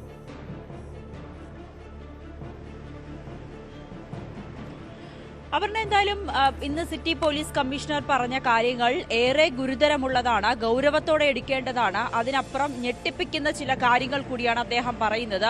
നമുക്കറിയാം, കുട്ടികളെ കേന്ദ്രീകരിച്ച് വലിയ രീതിയിൽ ലഹരി മാഫിയകൾ പ്രവർത്തിക്കുന്നു എന്ന കാര്യം ഓരോ ദിവസവും അതുമായി ബന്ധപ്പെട്ട വാർത്തകൾ നൽകുന്നുണ്ട്. അതേ ഗൗരവത്തോടുകൂടി കാണേണ്ട ഒന്ന് തന്നെയാണ് ഈ സൈബർ തട്ടിപ്പ് എന്നുകൂടിയാണ് പോലീസ് പറയുന്നത്. സിറ്റി പോലീസ് കമ്മീഷണർ പറഞ്ഞത് പ്രകാരം കോളേജുകൾ കേന്ദ്രീകരിച്ച് പ്രത്യേകിച്ച് വിദ്യാർത്ഥികളിൽ ഇതൊരു വലിയ തരത്തിലുള്ളൊരു ബോധവൽക്കരണം നടത്തേണ്ട സമയമാണെന്ന് കൂടി പറയുന്നുണ്ട്. ഇവരുടെ ഓപ്പറേഷൻ ഏത് രീതിയിലെന്ന് വെച്ചാൽ, നമുക്കറിയാം ഓൺലൈനായി പലതരത്തിലുള്ള തട്ടിപ്പുകൾ നടക്കുന്നുണ്ട്. അത് വെർച്വൽ അറസ്റ്റ് അടക്കമുള്ളവയുണ്ട്. ഇതിൽ നിന്നും തട്ടിയെടുക്കുന്ന പണം ഈ സംഘം ഒരു അക്കൗണ്ടിലേക്ക് നിക്ഷേപിക്കുന്നു. ഈ അക്കൗണ്ട് എന്ന് പറയുന്നത് വിദ്യാർത്ഥികളുടേതായിരിക്കും. ആ വിദ്യാർത്ഥികളിൽ നിന്നും, അതായത് ഒരു ഏജന്റ് വഴി വിദ്യാർത്ഥികളിലേക്ക് എത്തുന്നു. അവരോട് പറയുന്നു, നിങ്ങളുടെ അക്കൗണ്ടിന്റെ എല്ലാ വിവരങ്ങളും, അതായത് അതിന്റെ ഉടമസ്ഥാവകാശം ഞങ്ങൾക്ക് തരികയാണെങ്കിൽ, അതിന്റെ ചെക്ക് ബുക്ക്, ATM കാർഡ് അടക്കമുള്ള കാര്യങ്ങൾ ഞങ്ങൾക്ക് തരികയാണെങ്കിൽ ആ അക്കൗണ്ടിലേക്ക് വരുന്ന പണം എത്രയാണോ അതിന്റെ ഇത്ര ശതമാനം കമ്മീഷനായി നിങ്ങൾക്ക് ലഭിക്കും. ആ പൈസ നിങ്ങൾക്ക് നിങ്ങളുടെ നിത്യ ചിലവിന് വേണ്ടി ഉപയോഗിക്കാം. പ്രത്യേകിച്ച് നമ്മുടെ വിദ്യാർത്ഥികളാണ്, അവർക്ക് പ്രത്യേകിച്ച് വരുമാനമൊന്നും ഇല്ലാത്ത സാഹചര്യത്തിൽ ഇങ്ങനെ സൗജന്യമായ ഒരു അക്കൗണ്ടിൽ പണം വരുമ്പോൾ അവർക്ക് അതിന്റെ കമ്മീഷൻ കിട്ടുന്നുണ്ടെങ്കിൽ അത് കുട്ടികളെ സംബന്ധിച്ച് വലിയ സന്തോഷമാണ്. അവരുടെ ആഡംബര ജീവിതം നയിക്കുന്നതിന് വേണ്ടിയിട്ടൊക്കെ ആയിരിക്കും ആ പണം പ്രധാനമായും ഉപയോഗിക്കുന്നത്. ഇവിടെ കൊച്ചിയിൽ ഇന്ന് അറസ്റ്റിലായ 3 പേർ, അത് കോളേജ് വിദ്യാർത്ഥികളാണ്. ഏലൂർ സ്വദേശി അഭിഷേക് ബിജു, ചെങ്ങോല സ്വദേശി ഹാസിഫ്, എടത്തല സ്വദേശി അൽത്താഫ്. ഈ 3 വിദ്യാർത്ഥികളെയും ഒരു പെരുമ്പാവൂർ സ്വദേശിയായിട്ടുള്ള ഒരു ഏജന്റ്, അയാൾ മുഖേനയാണ് ഈ 3 വിദ്യാർത്ഥികളെയും കണക്ട് ചെയ്യുന്നത്. ഇവരിലേക്ക് പറയുന്നു, ഇവർക്ക് ഈ കാര്യം അറിയാം. അതായത് ഇത് വലിയൊരു സൈബർ തട്ടിപ്പിന്റെ തുകയാണ് ഇവരുടെ അക്കൗണ്ടിലേക്ക് വരുന്നതെന്ന് ഇവർക്കറിയാം. പക്ഷെ ഇവർ തന്നെ തന്റെ സഹപാഠികളെയും മറ്റ് കണക്ഷനുകളിലെ മറ്റ് സുഹൃത്തുക്കളിലുമൊക്കെ ഈ കാര്യങ്ങൾ അറിയിക്കുന്നു. അവരോട് പറയുന്നത് ഓൺലൈൻ ഗെയിമിങ്ങിലൂടെ കിട്ടുന്ന പണം, അതായത് കുറച്ചാളുകൾ ഓൺലൈൻ ഗെയിമിംഗ് കളിക്കുന്നുണ്ട്, അതിൽ അവരുടെ അക്കൗണ്ടിലേക്ക് കൂടുതൽ പണം നിക്ഷേപിക്കാൻ കഴിയാത്തത് കൊണ്ട് നിങ്ങളുടെ അക്കൗണ്ടിലേക്ക് ആ പണം ഇടുന്നുണ്ട്. ആ പണം ഞങ്ങൾക്ക് പിൻവലിച്ചു കഴിഞ്ഞാൽ ഇത്ര ശതമാനം കമ്മീഷൻ തരാം. അത് 5000 മുതൽ 20,000 രൂപ വരെ കമ്മീഷൻ നൽകുന്നതായും അന്വേഷണ സംഘത്തിന് വ്യക്തമാക്കുകയും ചെയ്തു. ഇന്നലെ മാത്രം ഇന്ന് പിടിയിലായ 3 പേരുടെ അക്കൗണ്ടിൽ നിന്നും 6 ലക്ഷം രൂപയുടെ ട്രാൻസാക്ഷൻ നടന്നിട്ടുണ്ടെന്നാണ് അന്വേഷണ സംഘത്തിന് വ്യക്തമാകുന്നത്. അതായത് ഒരു ദിവസം മാത്രം 6 ലക്ഷം രൂപയുടെ ട്രാൻസാക്ഷൻ ആണെങ്കിൽ കഴിഞ്ഞ 2 വർഷമായി എത്രത്തോളം രൂപയാണ് ഇവരുടെ അക്കൗണ്ടിലേക്ക് വരുന്നത്, അതിൽ എത്ര ശതമാനമാണ് ഇവർക്ക് കമ്മീഷൻ കിട്ടുന്നതെന്ന് ഊഹിക്കുന്നതിനുമൊക്കെ അപ്പുറത്തേക്കാണ്. പക്ഷേ ഇതിൽ ഇരയാക്കപ്പെടുന്നത് പാവപ്പെട്ട വിദ്യാർത്ഥികളാണ്. അവർക്ക് ഈ കമ്മീഷൻ കിട്ടുന്നു എന്ന വ്യാജേന അവരിലേക്ക് നൽകുന്നു. പക്ഷേ പോലീസ് പിടിക്കുന്നത് ഈ അക്കൗണ്ടുകൾ കേന്ദ്രീകരിച്ച് നടത്തുന്ന അന്വേഷണത്തിൽ അതിന്റെ ഉടമസ്ഥർ അല്ലെങ്കിൽ ആ അക്കൗണ്ട് എടുത്തിരിക്കുന്നത് ഈ ഏത് വിദ്യാർത്ഥിയുടെ പേരിലാണോ ആ വിദ്യാർത്ഥി ഈ കേസിൽ പ്രതിയാകുന്നു എന്നുള്ളതാണ് ഏറ്റവും പ്രധാനപ്പെട്ട കാര്യം. അപ്പോഴും ഈ തട്ടിപ്പ് നടത്തുന്നവർ ഒളിവിൽ തന്നെയാണ്. അവരെ പിടികൂടുന്നതിന് വേണ്ടി വലിയ വെല്ലുവിളിയാണ്. ഇപ്പോൾ തന്നെ ഇവിടെ നടന്ന തട്ടിപ്പിൽ ഇതിന്റെ പ്രധാനപ്പെട്ട ഏജന്റുകൾ അല്ലെങ്കിൽ പ്രധാനപ്പെട്ട ആളുകൾ പ്രവർത്തിക്കുന്നത് ദുബായിൽ നിന്നുമാണ്. അവിടെ നിന്നാണ് പെരുമ്പാവൂർ സ്വദേശിയായ ഒരാളിൽ നിന്ന് ഒരു ഏജന്റ് മുഖേന ഈ വിദ്യാർത്ഥികളെ കണ്ടുപിടിക്കുകയും അവർക്ക് അവരുടെ അക്കൗണ്ടുകൾ ശേഖരിക്കുകയും ചെയ്യുന്നത്.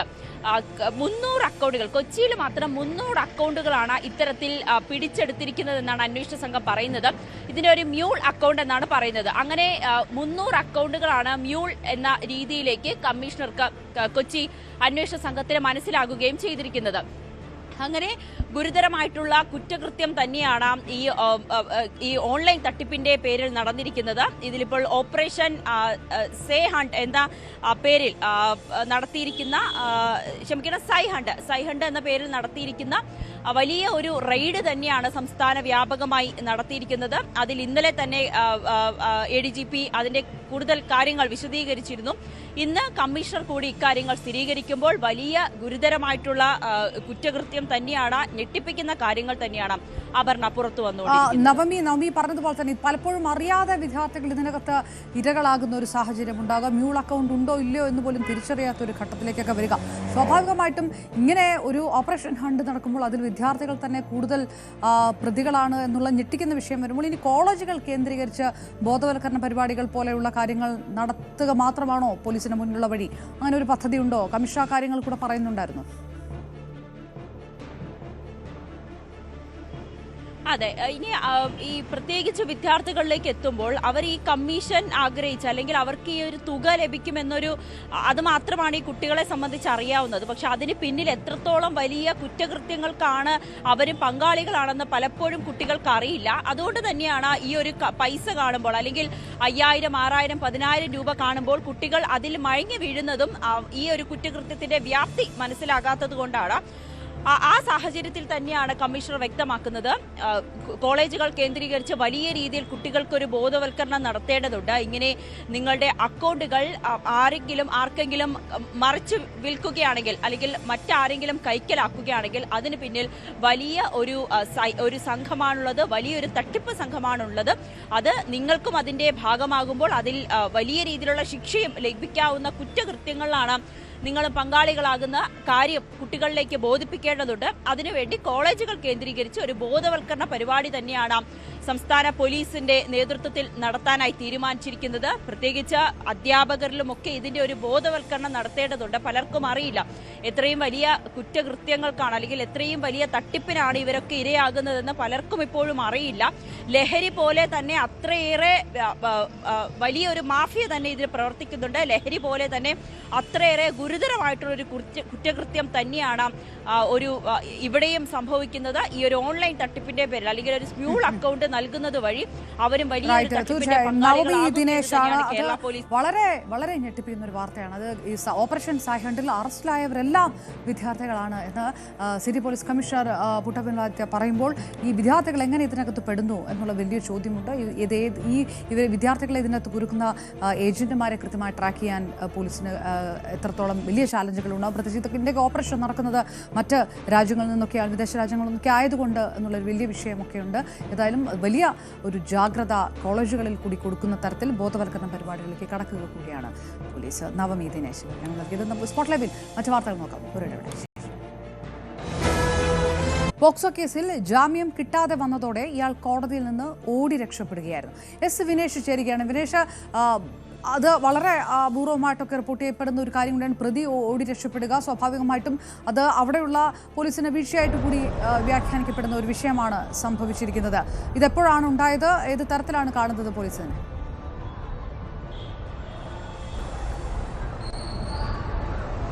അപർണ, ഇത് 2024 കേസാണ്. ഇളമാട് സ്വദേശിയായ അബിൻ ദേവ് എന്നാണ് ഈ പ്രതിയുടെ പേര്. ഈ കേസുമായി ബന്ധപ്പെട്ട് ഇതിൻ്റെ വിചാരണ സമയമാണ് ഇപ്പോൾ. ഈ വിചാരണ കാലയളവിൽ ഇയാൾ കോടതിയിൽ ഹാജരായില്ല. അതുപോലെ തന്നെ ഇയാൾക്ക് പകരമായിട്ട് വക്കീലും ഹാജരായിരുന്നില്ല. അങ്ങനെയാണ് ഇത് വാറണ്ടായി മാറിയത്. വാറണ്ടായി മാറിയപ്പോൾ തന്നെ ഈ മറ്റൊരു വക്കീൽ മുഖേന കോടതിയിൽ ഇന്നേ ദിവസം പ്രതി ഹാജരാകുകയായിരുന്നു. നിലവിൽ വാറണ്ടായ കേസാണ്. ജാമ്യവും ഇല്ലാത്തതുകൊണ്ട് ഈ പ്രതിയെ കോടതി റിമാൻഡ് ചെയ്യുകയും ചെയ്തു. റിമാൻഡ് ചെയ്ത് മാറി നിൽക്കാൻ ഇന്ന് കോടതി ആവശ്യപ്പെട്ടു. അപ്പോൾ കോടതിയുടെ നടപടിക്രമങ്ങൾ നടന്നു വരുമ്പോൾ തന്നെ മാറി നിൽക്കാൻ കോടതി ആവശ്യപ്പെട്ടപ്പോൾ ഈ പ്രതി തൊട്ട് പിന്നിലേക്ക് മാറി നിന്ന് തന്നെ തൊട്ട് ബാക്കിലേക്കുള്ള, അതായത് പടവുകളിറങ്ങി ഇയാൾ പതുക്കെ താഴേക്ക് വരികയും അവിടെ നിന്നും ഓടി രക്ഷപ്പെടുകയും ചെയ്ത സാഹചര്യമാണ് ഉണ്ടായത്. പ്രതിക്കായിട്ടുള്ള അന്വേഷണം ഊർജിതമാക്കിയിട്ടുണ്ട്. കൊട്ടാരക്കര പോലീസ് ഈ പ്രതിക്കായിട്ട് ഒരു കേസും കൂടി ഇപ്പോൾ രജിസ്റ്റർ ചെയ്തിട്ടുണ്ട്. അന്വേഷണം ഊർജിതമായി തുടരുന്നു. കോടതി വാറണ്ട് പുറപ്പെടുവിച്ചിട്ടുണ്ട്. അപർണ, ഇത് ചടയമംഗലം സ്റ്റേഷൻ പരിധിയിൽ ഉള്ള ഒരു കേസുമായി ബന്ധപ്പെട്ടാണ് കോടതിയിൽ ഇയാൾ ഇന്ന് എത്തിയത്. 2024 നടന്ന കേസാണ്. പ്രായപൂർത്തിയാകാത്ത കുട്ടിയെ ലൈംഗികമായി പീഡിപ്പിച്ചു എന്നുള്ള കേസാണ്. ഈ കേസിൽ ഇയാൾ റിമാൻഡിൽ കഴിഞ്ഞിരുന്നു. തുടർന്നാണ് ഇത് വാറണ്ടായി മാറിയത്. കോടതിയിൽ ഹാജരാകാത്തത് കൊണ്ട് ഞാൻ നേരത്തെ സൂചിപ്പിച്ചു. അങ്ങനെ ഈ വാറണ്ട് നിലനിൽക്കുമ്പോഴാണ് മറ്റൊരു വക്കീൽ മുഖേന ഇയാൾ ഈ കോടതിയിൽ ഹാജരാകുന്നതും ഫാസ്റ്റ് ട്രാക്ക് കോടതിയിൽ നിന്നും ഓടി രക്ഷപ്പെടുകയും ഒക്കെ ചെയ്തത്. എന്തായാലും വളരെ നാടകീയമായ രംഗങ്ങൾക്കാണ് ഇന്ന് കൊട്ടാരക്കര കോടതി വേദിയായത്.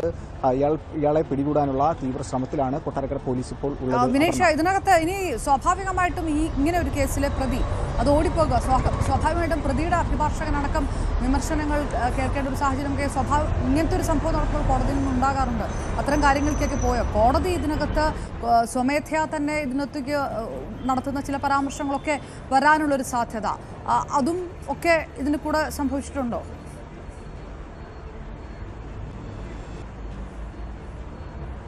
തീർച്ചയായും ഇന്നൊരു 11 മണിയോട് കൂടിയായിരുന്നു ഫാസ്റ്റ് ട്രാക്ക് കോടതിയിൽ ഈ പ്രതിയെ ഹാജരാക്കിയത്. പ്രതിയുടെ മറ്റൊരു അഭിഭാഷകൻ, അതായത് നിലവിൽ അഭിഭാഷകർ ഉണ്ടായിരുന്നു, നേരത്തെ ഉണ്ടായിരുന്ന അഭിഭാഷകരെല്ലാം തന്നെ മാറിയ സാഹചര്യം ഉണ്ടായിരുന്നു. അങ്ങനെ ഈ പ്രതിക്ക് ഇപ്പോൾ നിലവിൽ മറ്റൊരു അഭിഭാഷകൻ്റെ സഹായത്തോടു കൂടിയാണ് കോടതിയിൽ എത്തിയത്. കോടതിയിൽ എത്തിയപ്പോൾ തന്നെ നിലവിൽ ഈ ജാമ്യം റദ്ദ് ചെയ്ത സാഹചര്യമുണ്ടായി. അതായത് ഇയാൾ ഇപ്പോൾ വാറണ്ടിൽ കഴിയുകയാണ്. അപ്പോൾ തന്നെ കോടതി ഇയാളെ റിമാൻഡ് ചെയ്യുകയും ചെയ്തു. റിമാൻഡ് ചെയ്ത് കോടതി നടപടി പ്രകാരം മാറി നിൽക്കാൻ ആവശ്യപ്പെട്ടപ്പോൾ തന്നെ ഇയാൾ തൊട്ട് ബാക്കിലേക്ക്, ഞാൻ നേരത്തെ സൂചിപ്പിച്ചതുപോലെ തന്നെ ഇവിടെ നിന്നും ഓടി രക്ഷപ്പെടുകയായിരുന്നു. എന്തായാലും ഇപ്പോൾ കോടതി വാറണ്ട് പുറപ്പെടുവിച്ചിട്ടുണ്ട്. ഇയാളെ ഉടൻ തന്നെ പിടികൂടും. കൊട്ടാരക്കര CA അടങ്ങുന്ന സംഘം കോടതിയിൽ എത്തിയിരുന്നു. ഇയാൾക്കെതിരെ മറ്റൊരു കേസ് കൂടി ഇപ്പോൾ രജിസ്റ്റർ ചെയ്തിട്ടുണ്ട്. ഇളമാട് സ്വദേശിയാണ് ഇപ്പോൾ കോടതിയിൽ നിന്നും ഓടി രക്ഷപ്പെട്ടിരിക്കുന്നത്. ഇയാൾക്കായിട്ടുള്ള അന്വേഷണം ഊർജിതമാക്കിയിട്ടായിട്ടാണ് കൊട്ടാരക്കര പോലീസ് അറിയിക്കുന്നത്. എസ് വിനേഷ് വിവരങ്ങൾ നൽകിയത്. പോക്സോ പ്രതി കോടതിയിൽ നിന്ന് ഓടി രക്ഷപ്പെടുന്നു. അയാൾക്കായുള്ള അന്വേഷണം ഊർജിതമാക്കിയിരിക്കുന്നു പോലീസ്. കോടതിയുടെ ഭാഗത്തു നിന്നും വിമർശനങ്ങൾ ഉണ്ടാകുന്നു.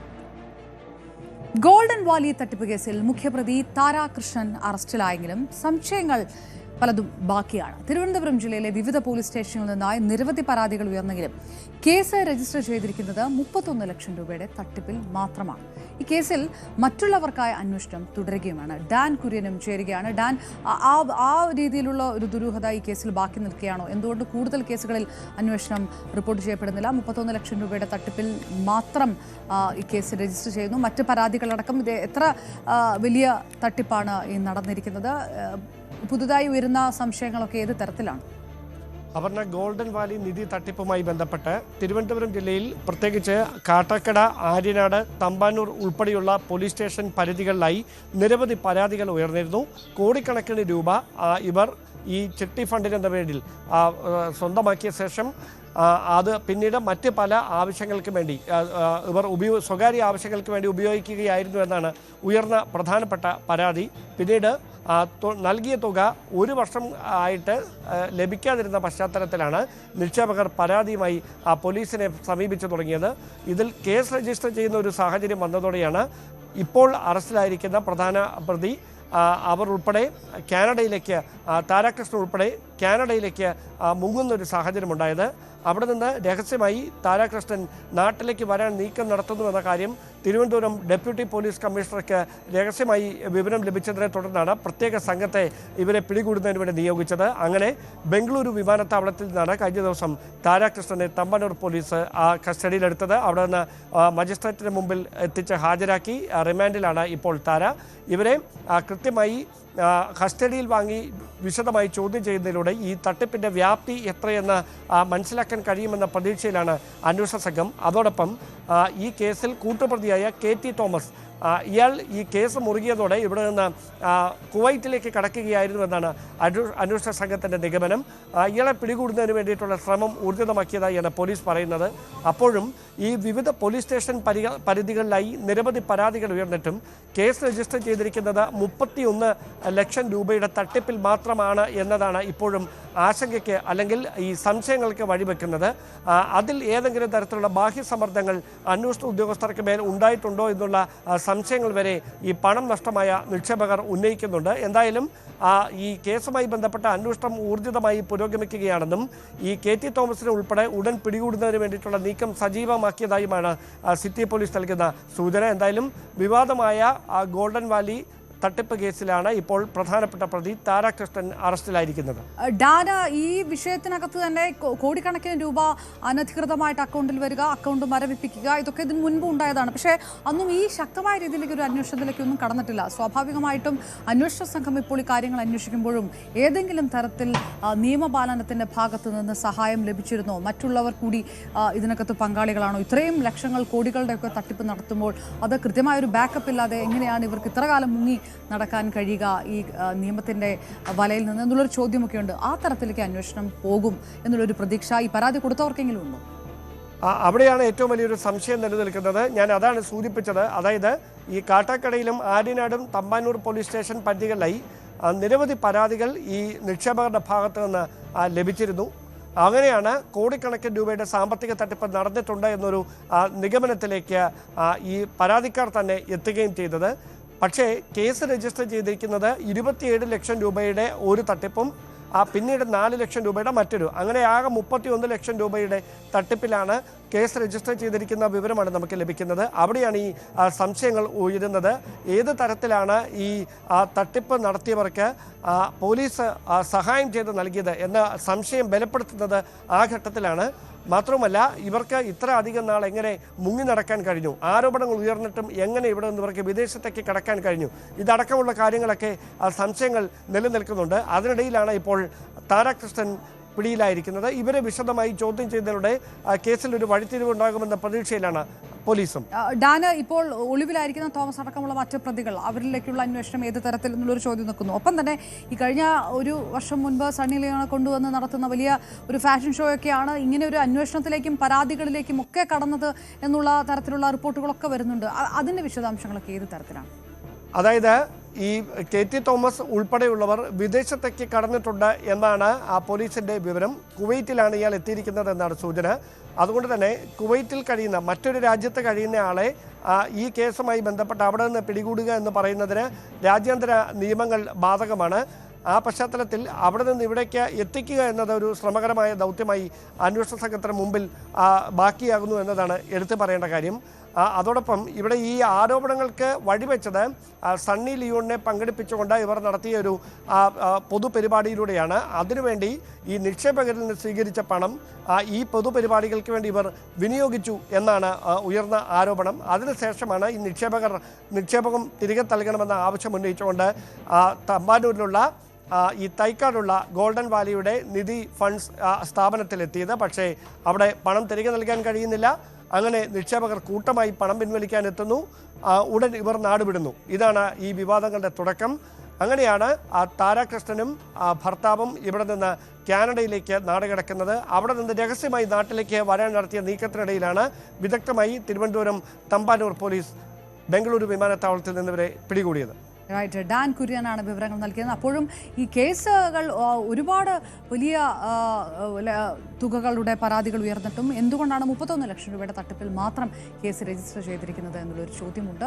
ഒപ്പം ഈ പ്രധാന പ്രതിയായ തോമസ് അടക്കമുള്ള മറ്റുള്ളവർ ഒളിവിലാണ്. അവർക്കായുള്ള അന്വേഷണം തുടരുന്നു. എങ്ങനെയാണ് മറ്റ് രാജ്യങ്ങളിലേക്ക് പോയത്? രാജ്യാന്തര നിയമങ്ങളുടെ ആ ഒരു പരിമിതി മറികടന്നുകൊണ്ട് കൊണ്ടുവരാൻ കഴിയുക എന്നുള്ളൊരു ചോദ്യമൊക്കെ നിൽക്കുകയാണ്. ഒരുപാട് പരാതികളാണ് ലക്ഷക്കണക്കിന് രൂപയുടെ തട്ടിപ്പ് നടന്നതുമായി ബന്ധപ്പെട്ട് ഉയരുകയും ചെയ്തിരിക്കുന്നു. ഡാൻ കുര്യൻ.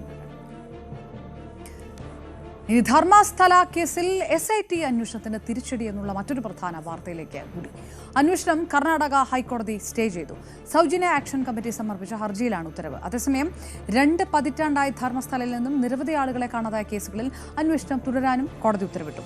ധർമ്മസ്ഥല, ബെൽത്തങ്ങാടി പോലീസ് സ്റ്റേഷനുകളിൽ രജിസ്റ്റർ ചെയ്ത അസ്വാഭാവിക മരണങ്ങൾ സംബന്ധിച്ച അന്വേഷണം തുടരാനാണ് കോടതി നിർദ്ദേശം. KV ബൈജു ചേർന്നു.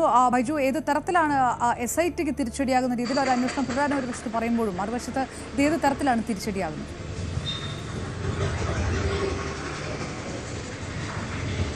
അപർണ, പ്രധാനമായും സൗജന്യ ആക്ഷൻ കമ്മിറ്റി പ്രവർത്തകരുടെ ആവശ്യപ്രകാരമാണ് ഇത്തരത്തിലുള്ള SIT അന്വേഷണം ഇത്തരത്തിൽ രൂപീകരിച്ചത്. പക്ഷേ അത് 3.5 മാസത്തോളം ഈ അന്വേഷണം മുന്നോട്ട് പോകുമ്പോഴും അതിൽ യഥാർത്ഥ സംഭവം അല്ലെങ്കിൽ ഇത് സംബന്ധിച്ച വ്യക്തമായൊരു വിവരങ്ങൾ ഇതുവരെ വന്നിട്ടില്ല. അതുകൊണ്ട് തന്നെയാണ് ഈ സൗജന്യ ആക്ഷൻ കമ്മിറ്റി പ്രവർത്തകർ ഹൈക്കോടതിയെ സമീപിച്ചതും. അതായത് ഈ സംഭവത്തിൽ കൃത്യമായ അന്വേഷണമല്ല നടക്കുന്നത്, പ്രത്യേകിച്ച് സൗജന്യ ആക്ഷൻ കമ്മിറ്റി ഭാരവാഹികളെ കേന്ദ്രീകരിച്ച് അവരെ ദിവസങ്ങളോളം ചോദ്യം ചെയ്യുകയും അത്തരത്തിൽ വലിയ തോതിൽ ബുദ്ധിമുട്ടുണ്ടാക്കുന്നു എന്ന ഒരു ആരോപണമാണ് ഹൈക്കോടതിയിൽ ഉന്നയിച്ചത്. അതുകൊണ്ട് തന്നെ SIT അന്വേഷണം നിർത്തലാക്കാൻ ആവശ്യപ്പെടണമെന്നായിരുന്നു ഇവരുടെ പ്രധാനമായ ആവശ്യം. അങ്ങനെ ആ ആവശ്യപ്രകാരമാണ് ഇപ്പോൾ ഹൈക്കോടതി ഇത്തരത്തിൽ SIT അന്വേഷണത്തിന് സ്റ്റേ ചെയ്തുകൊണ്ട് ഉത്തരവിട്ടിരിക്കുന്നത്. അതോടൊപ്പം വളരെ സുപ്രധാനമായ ഒരു കാര്യം ഈ ഹൈക്കോടതി പറഞ്ഞത്, കഴിഞ്ഞ 20 വർഷമായി ധർമ്മസ്ഥലയിൽ നടന്ന അല്ലെങ്കിൽ ഈ പോലീസ് രജിസ്റ്റർ ചെയ്ത കേസുകൾ തന്നെയുണ്ട് 400-ലധികം. ആ കേസുകളിൽ വിശദമായ അന്വേഷണം വേണം. അതോടൊപ്പം പ്രായപൂർത്തിയാകാത്ത പെൺകുട്ടികളെ ഉൾപ്പെടെ ബലാത്സംഗം ചെയ്തു കൊലപ്പെടുത്തിയെന്ന ഒരു ആരോപണമുണ്ട്. ഇത് സംബന്ധിച്ചുള്ള അന്വേഷണം അത് തുടരാം. പക്ഷേ ഏതെങ്കിലും ഘട്ടത്തിൽ ഇത്തരത്തിൽ സൗജന്യ ആക്ഷൻ കമ്മിറ്റി പ്രവർത്തകർക്ക് നേരെ കേസെടുക്കുകയും അവരെ നിരന്തരം ബുദ്ധിമുട്ടുകയും ചെയ്യുന്ന ഒരു സാഹചര്യമുണ്ട്. അത്തരത്തിലുള്ള നടപടികളിലേക്ക് കടക്കരുതെന്ന് കൃത്യമായി ഹൈക്കോടതി ഇപ്പോൾ നിർദ്ദേശം നൽകിയിരുന്നു. എന്തായാലും ജൂലൈ 19-നാണ് ഈ ധർമ്മസ്ഥല കൊലപാതക ആരോപണത്തിന് പിന്നിൽ ഈ SIT രൂപീകരിക്കുന്നതും പോലീസ് സ്റ്റേഷൻ പദവി നൽകി സർക്കാർ ഈ അന്വേഷണവുമായി മുന്നോട്ട് പോകുന്ന സാഹചര്യമാണ് ഉണ്ടായത്. പക്ഷേ ഇതുവരെ ഈ സംഭവത്തിൽ നിരവധി മൃതദേഹാവശിഷ്ടങ്ങൾ ലഭിക്കുന്ന സാഹചര്യം ഉണ്ടായിരുന്നു. പക്ഷേ ഇതുവരെ ഈ ഒരാളെ പോലും അല്ലെങ്കിൽ ഏതെങ്കിലും തരത്തിൽ കൊല്ലപ്പെട്ടോ അല്ലെങ്കിൽ ഇതിന് പിന്നിൽ ആര്, അത്തരം കാര്യങ്ങളൊന്നും SIT പുറത്തുവിട്ടിട്ടില്ല. മാത്രമല്ല നിരവധി മൃതദേഹാവശിഷ്ടങ്ങൾ ലഭിച്ചിട്ടുണ്ട്. അതൊക്കെ അതിന്റെ വിശദാംശങ്ങൾ ഒന്നും തന്നെ പുറത്തുവിട്ടിട്ടില്ല. അത്തരത്തിൽ വലിയ അട്ടിമറി ഇതിൽ നടക്കുന്നുണ്ടെന്ന് ആക്ഷൻ കമ്മിറ്റി നിരന്തരം ആരോപിക്കുന്ന ഒരു സാഹചര്യം കൂടിയാണ്. അങ്ങനെയുള്ള ഒരു ഘട്ടത്തിലാണ് SITയുടെ അന്വേഷണം ശരിയായ രീതിയിൽ പോകണമെന്ന ഒരു ഉദ്ദേശത്തോടു കൂടി ഈ കോടതിയുടെ ഈ ഒരു നിർദ്ദേശം. എന്തായാലും ഇതിൽ ഈ ആക്ഷൻ കമ്മിറ്റി ഭാരവാഹികൾക്ക് നേരെ ഇത്തരത്തിൽ രജിസ്റ്റർ ചെയ്ത കേസുകളിൽ വലിയ തോതിൽ പിഴവുകൾ ഉണ്ടെന്നാണ് കോടതി കണ്ടെത്തിയിരിക്കുന്നതും. അതും SITയെ സംബന്ധിച്ചിടത്തോളം വലിയ തിരിച്ചടിയാണ്. കാരണം മഹേഷ് ഷെട്ടി, തിമിരോടി, ജയന്ത് തുടങ്ങിയവർക്കെതിരെയെല്ലാം SIT കേസെടുക്കുന്ന ഒരു സാഹചര്യം ഉണ്ടായിരുന്നു. ഈ കാര്യത്തിൽ ഏതായാലും ഇനി അന്വേഷണം സ്റ്റേ ആയിരിക്കുന്നു. ഇനി കൃത്യമായി എന്താണ് ധർമ്മസ്ഥലയിൽ സംഭവിച്ചത്, അത് പ്രത്യേകിച്ച് ബെൽത്തങ്ങാടി പോലീസ് സ്റ്റേഷനിലും അതുപോലെ തന്നെ ധർമ്മസ്ഥല പോലീസ് സ്റ്റേഷനിലും ഈ രജിസ്റ്റർ ചെയ്ത കേസുകൾ, അസ്വാഭാവിക മരണം സംബന്ധിച്ച കേസുകളെല്ലാം ഇത് സംബന്ധിച്ച് അന്വേഷണം നടത്തണമെന്ന ഒരു ഉത്തരവാണ് ഇപ്പോൾ ഹൈക്കോടതിയുടെ ഭാഗത്തുനിന്നും ഉണ്ടായിട്ടുള്ളത്. ബൈജു, കഴിഞ്ഞ കുറച്ചു ദിവസങ്ങൾക്ക് മുൻപ് അതായത് ഈ സാക്ഷി മൊഴിയുമായി ബന്ധപ്പെട്ടൊന്നും കിട്ടിയില്ല, അതുകൊണ്ട് തന്നെ അന്വേഷണ സംഘം തന്നെ അന്വേഷണത്തിൽ നിന്ന് പിന്മാറാനുള്ള ഒരു നീക്കത്തിലേക്ക് കടക്കുന്നു എന്നുള്ളൊരു വാർത്തകളൊക്കെ വന്നതാണ്. അപ്പോഴും ഈ ബാക്കിയാവാതെ ഈ ഫോറൻസിക് DNA പരിശോധന നടപടികളൊക്കെ തുടരുകയും ചെയ്തിരുന്നു. SIT സംഘം ഇതിനകത്ത് എടുക്കുന്ന നിലപാടിൽ ചോദ്യങ്ങൾ വരുമ്പോഴും മറുവശത്ത് ഇതുമായി ബന്ധപ്പെട്ടുള്ള പ്രൊസീജിയറുകൾ, പ്രക്രിയകൾ, അതിൽ നിന്ന് വരുന്ന റിസൾട്ടുകൾ, ഇതൊക്കെ പുറത്തേക്ക് വരുന്നുണ്ടോ? അതുമായി ബന്ധപ്പെട്ടുള്ള വാർത്തകൾ പുറത്തേക്ക് വരുന്നുണ്ടോ?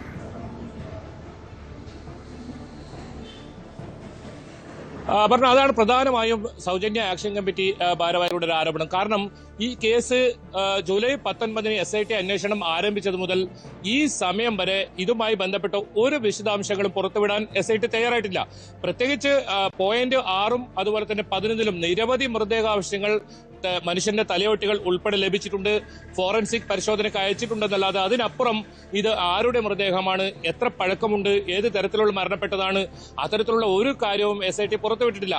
ഈ ഒരു ഘട്ടത്തിലും ഈ ആക്ഷൻ കമ്മിറ്റി ഭാരവാഹികളെ നിരന്തരം SITയുടെ ഓഫീസിലേക്ക്, ബെൽത്തങ്ങാടി ക്യാമ്പ് ഓഫീസിലേക്ക് വിളിച്ചു വരുത്തുകയും ചോദ്യം ചെയ്യുന്ന വിട്ടയക്കുന്ന ഒരു നിരന്തരം അത്തരത്തിലൊരു സാഹചര്യമായിരുന്നു.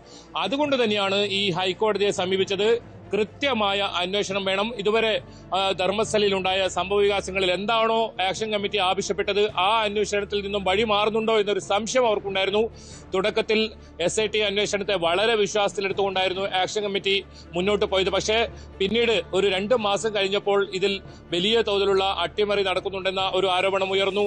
അത്തരത്തിൽ വലിയ ആശങ്ക ഈ ആക്ഷൻ കമ്മിറ്റി പ്രകടിപ്പിച്ചിരുന്നു. പ്രധാനമായും സൗജന്യ കൊലക്കേസിൽ ഉൾപ്പെടെ കൃത്യമായ പ്രതികളെ പുറത്തു കൊണ്ടുവരണമെന്നായിരുന്നു ഇവരുടെ ആവശ്യം.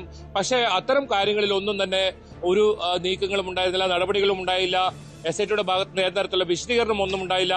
എന്തായാലും ഇനിയുള്ള സമയം, ഇനി വരുന്ന സമയങ്ങളിൽ ഈ ഒരു ദുരൂഹ മരണങ്ങൾ സംബന്ധിച്ച് അതോടൊപ്പം ഈ കാണാതായവരെ കുറിച്ചുള്ള കൃത്യമായ അന്വേഷണം നടക്കണം. അത് കേന്ദ്രീകരിച്ചുള്ള അന്വേഷണമായിരിക്കും മുന്നോട്ട് പോകേണ്ടെന്നാണ് പറയുന്നത്. അപ്പോഴും പബ്ലിക് പ്രോസിക്യൂട്ടർ വ്യക്തമാക്കിയത് സാക്ഷികൾ ഇത് സംബന്ധിച്ച് സാക്ഷികളായിട്ടുള്ള ആളുകൾ, അതായത് മഹേഷ് ഷെട്ടി, തിമിരോടി ഉൾപ്പെടെയുള്ളവർ ഇതിൽ സംശയത്തിന് നിഴലിലാണ്. അതുകൊണ്ടാണ് അവരെ ചോദ്യം ചെയ്യുന്നത് നിരന്തരം എന്നാണ്. പക്ഷെ അത് ഇവരെ സംബന്ധിച്ചിടത്തോളം ഇതിന്റെ പുറകെ തന്നെ ഓരോ ദിവസവും പോകേണ്ട ഒരു സാഹചര്യം ഉണ്ടായിരുന്നു. നമുക്കറിയാം, ഏറ്റവും ഒടുവിൽ മലയാളിയായ യൂട്യൂബറായ മനാഫിനെ പോലും മണിക്കൂറുകളോളം 3 ദിവസത്തോളം ചോദ്യം ചെയ്യുന്ന സാഹചര്യം ഉണ്ടായിരുന്നു.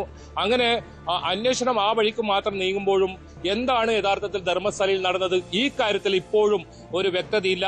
അതുകൊണ്ട് തന്നെയാണ് കോടതി പറഞ്ഞത് ഈ കാര്യത്തിൽ എന്താണ് ഇതുവരെയുള്ള ഇവരുടെ സംശയങ്ങൾ, അതിലൊരു വ്യക്തത വേണമെന്ന കോടതി നിർദ്ദേശം നൽകിയിട്ടുള്ളത്. ഏതായാലും ഈ കേസിൽ മുൻ ശുചീകരണ തൊഴിലാളിയായ ചിന്നയ്യ ഇപ്പോഴും ജുഡീഷ്യൽ കസ്റ്റഡിയിലാണ്.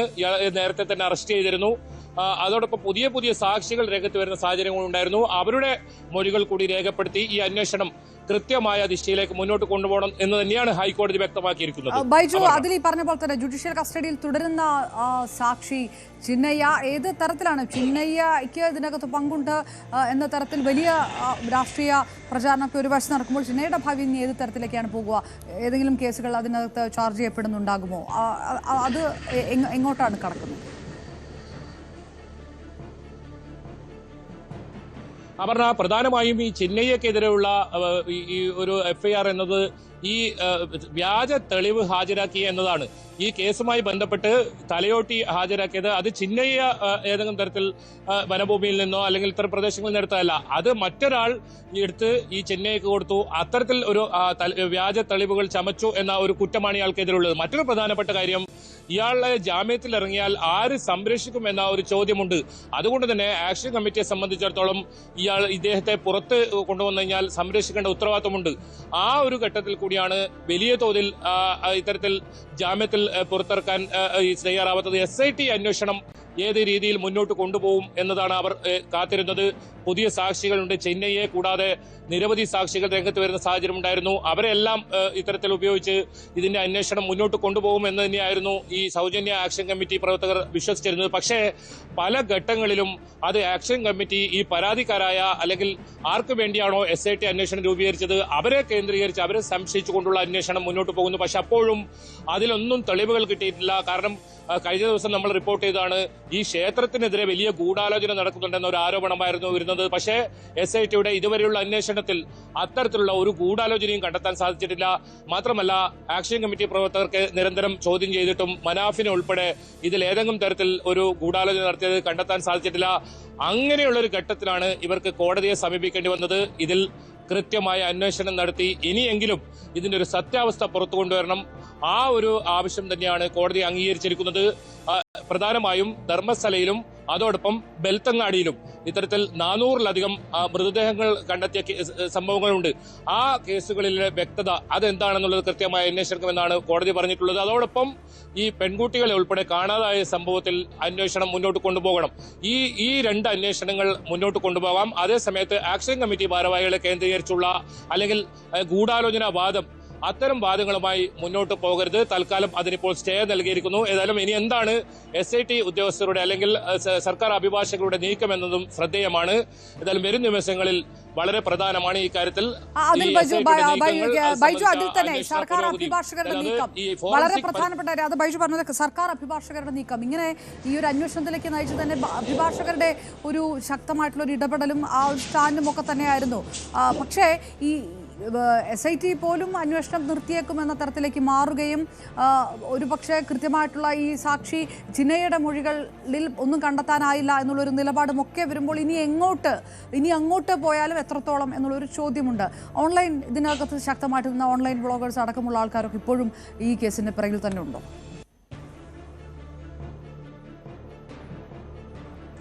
അപർണ, നേരത്തെ ഉണ്ടായിരുന്ന ആക്ഷൻ കമ്മിറ്റി ഭാരവാഹികൾക്കൊപ്പം ഉണ്ടായിരുന്ന പല ആളുകളും ഇപ്പോൾ ഇവരോടൊപ്പം തന്നെയുണ്ട്. അത്തരത്തിൽ നിരവധി വാർത്തകളും ഇവിടെ നിന്നും വരുന്നുണ്ട്. പക്ഷെ അപ്പോഴെല്ലാം ഇതിൽ നിന്ന് ഏറ്റവും പ്രധാനം ഔദ്യോഗികമായ ഒരു വിശദീകരണമാണ്. അത് SITയുടെ ഭാഗത്തു നിന്നോ അതല്ല സംസ്ഥാന സർക്കാരിന്റെ ഭാഗത്തു നിന്നോ ഇതുവരെ വന്നിട്ടില്ല. കാരണം നേരത്തെ പറഞ്ഞതുപോലെ തന്നെ 3.5 മാസമായിരിക്കുന്നു ധർമ്മസ്ഥല കേസുമായി ബന്ധപ്പെട്ട്. അത് DGP തലത്തിൽ വലിയ സംഘമാണ് ഇത് അന്വേഷിക്കുന്നത്. പക്ഷേ ഏതെങ്കിലും തരത്തിൽ ഫോറൻസിക് പരിശോധനാ ഫലം പോലും അതിന്റെ എന്താണ് വിശദാംശങ്ങൾ, അതല്ല എത്ര മൃതദേഹാവശിഷ്ടങ്ങൾ ലഭിച്ചു, ഇതിലൊന്നും ഒരു ഔദ്യോഗികമായ വിശദീകരണമില്ല. കഴിഞ്ഞ ദിവസങ്ങളിലെല്ലാം ഇത്തരത്തിൽ സൗജന്യ ആക്ഷൻ കമ്മിറ്റി ഭാരവാഹികളെ നിരന്തരം വിളിപ്പിക്കുകയും ദിവസങ്ങളോളം ചോദ്യം ചെയ്യുന്നതാണ് നമ്മൾ കണ്ടത്.